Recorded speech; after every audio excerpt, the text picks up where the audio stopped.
பிரதமர் மோடி பதவியேற்பாளருக்கு நான் டெல்லி போயிருந்தேன்.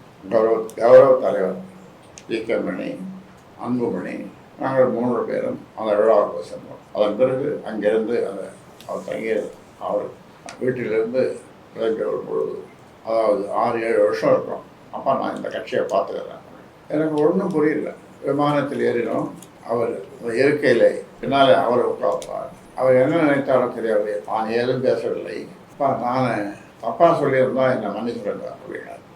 எதையும் தவறாக சொல்லியிருந்தால் என்னை மன்னித்துவிடும். இப்பொழுது 2 சொட்டு தண்ணீர் உட்கார்ந்து கொண்டு விட்டேன். அது அந்த ஃப்ளைட்டில் விழுந்தது.